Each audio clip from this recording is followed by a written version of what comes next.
Le RSA n'est pas une fin en soi, c'est vraiment un tremplin qui mène vers l'insertion, vers l'emploi et aussi vers l'autonomie.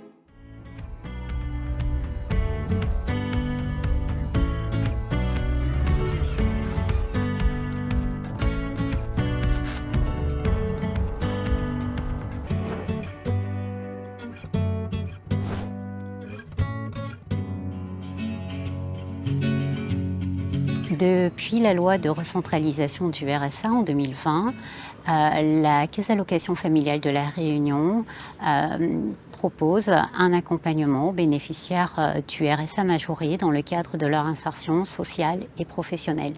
Donc cet accompagnement est mené par un travailleur social de la CAF et dans certaines situations, il peut être aussi mené de façon conjointe avec un conseiller en insertion professionnelle d'un opérateur de confiance qui est financé par la CAF. Alors aujourd'hui, Madame Milmont, on est là pour faire le bilan de votre accompagnement. Oui. Donc vous avez parcouru tout un chemin. Mon projet était de devenir conductrice de bus.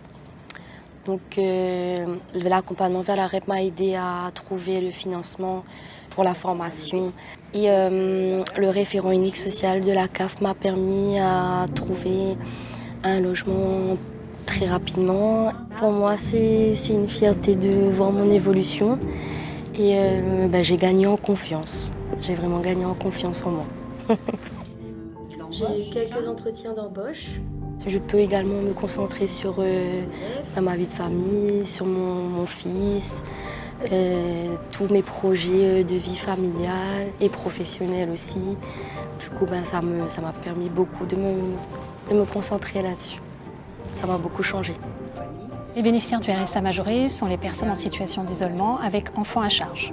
Le bénéficiaire est acteur de son parcours. Donc dans ce cadre, un contrat d'engagement réciproque est signé entre le référent unique et le bénéficiaire pour une durée de 6 mois à 1 an. Concrètement, le travailleur social va planifier avec le bénéficiaire des rendez-vous tout au long de l'accompagnement afin justement d'intervenir sur les freins liés à l'insertion. Donc notamment, on va intervenir sur tout ce qui est information sur les aides et les démarches à réaliser. Le travailleur social peut également accompagner concrètement dans la mise en œuvre des démarches administratives, intervenir sur des appuis logements, sur des appuis crèches par exemple, également mobiliser les dispositifs sociaux existants, les aides de droit commun. Vous soyez relogés et du coup votre accompagnement avec la REP, vous en êtes où? Ça y est, c'est terminé, j'ai su. C'est terminé. Alors, dans l'accompagnement des bénéficiaires du RSA majoré, on collabore avec la CAF. Ça commence d'abord par une première étape. Donc un travailleur social m'envoie par mail la fiche d'orientation d'un allocataire avec un petit résumé de sa situation. Moi, j'interviens sur le cadre de l'insertion socio-professionnelle. Alors aujourd'hui, on se trouve au siège de Ganti, du groupe Ganti. On est à Saint-Louis. C'est mon lieu de travail, c'est mon lieu où je passe beaucoup de mon temps. Ce poste était fait pour moi pour diverses raisons. La proximité avec mon lieu d'habitation, la flexibilité que le groupe m'accorde aujourd'hui en tant que maman célibataire avec 3 petits-enfants. J'adapte mon temps de travail. Si j'ai des enfants malades, de travailler depuis chez moi. Le groupe Ganti, on est une entreprise inclusive et son histoire sur le fait qu'effectivement elle élève toute seule ses enfants. On a pu donc aussi aménager donc, ses horaires de travail pour qu'elle puisse s'occuper de sa famille et à la fois de son travail. Donc on essaie d'identifier les freins, ses atouts aussi, et d'essayer de voir par rapport à son projet si c'est quelque chose de cohérent par rapport au marché du travail local. Je suis obligée de regarder le marché du travail local.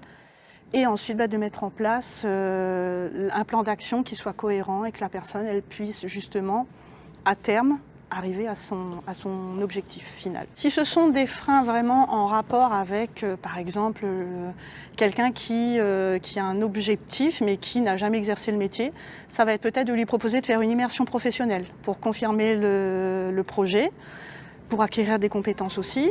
Quand ce sont des freins qui sont plutôt sur le volet social, d'où le travail en partenariat avec la CAF, mais ce qu'il y a de plus beau là-dedans, c'est de les voir évoluer et de voir les personnes qu'elles deviennent et les voir réaliser leurs objectifs. Moi, je ne parle pas de rêves, je dirais des objectifs.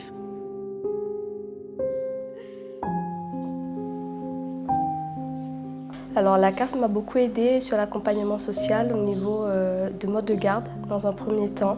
Le fonds d'urgence qui a été débloqué pour le premier mois à la crèche pour la garde de mes enfants. La CAF m'a aussi accompagnée au niveau de l'association FTM. La CAF m'avait mis en contact avec cette association.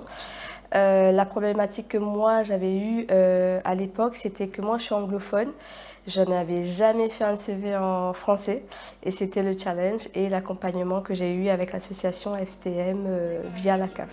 J'ai envie de dire que chaque parcours compte, qu'avec de la volonté, de la motivation, on peut s'en sortir. J'aimerais dire aux personnes qui hésitent encore à s'engager qu'il ne s'agit pas d'un chemin imposé, mais vraiment d'un accompagnement sur mesure, adapté à chaque situation et vraiment en fonction des projets et des besoins de chacun.